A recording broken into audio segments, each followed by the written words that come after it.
Good morning. It's Wednesday. Alexa, what date is it? Good morning, Peter. Today is Wednesday, the 31st of July. Also, I can alert you. Alexa, be quiet. So it's the 31st of July, Wednesday, 2024. The election was in May. I voted Reform because they promised that if they got into power, which I knew they wouldn't, they would put the income tax threshold up to £20,000. Good deal for me, because I'm a pensioner.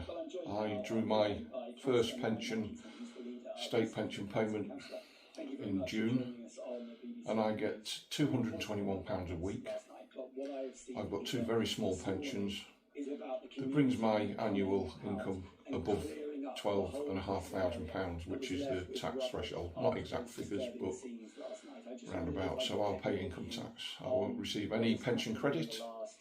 I won't receive any handouts from the government. And I'm quite happy with that. I've paid into the system, I've got savings. Now we've got a Labour government who, last month, Keir Starmer addressed Rishi Sunak in the House of Commons, and he asked him to promise that he would not refuse the winter fuel allowance from pensioners. And Rishi Sunak said he wouldn't. So Keir Starmer was sort of angling on the premise that they were going to rob pensioners and he wouldn't. So they've been in power for 3 or 4 weeks now, and the first thing they've done is scrapped pensioners' winter fuel allowance, which I think is disgusting, because there is no reason for it. These MPs claim so much money for their expenses.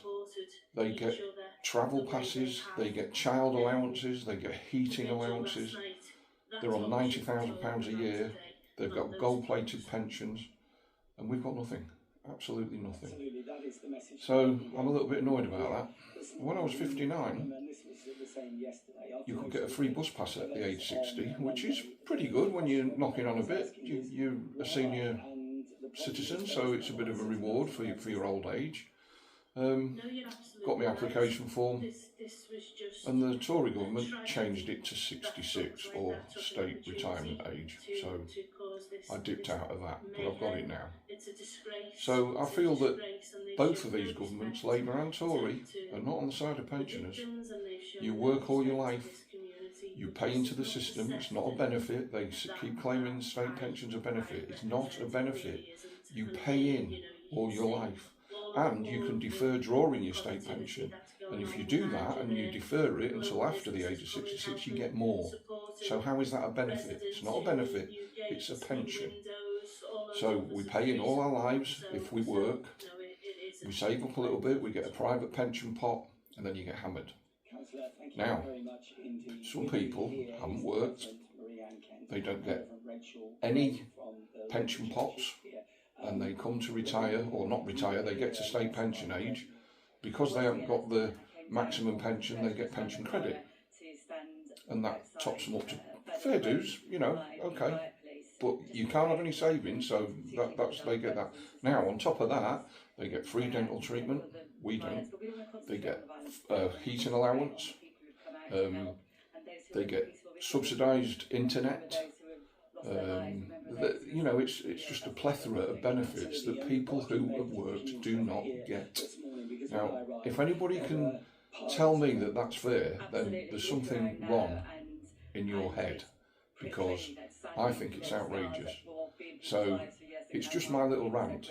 The Labour government have started stamping on old people. Is it because they want them to die of cold and then they don't have to pay the pension anymore? This is what happened in COVID. They hoped all the old people would get COVID, die, and how much does that save on the state pension? Millions. The more people that die and don't draw state pension anymore. But that's not how you run a country. That's not how you look after the elderly.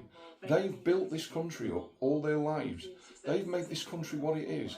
The industry that you all work for, and the industries and jobs that you all do, have been built up by previous generations who've retired now. But their legacy is what you're doing now.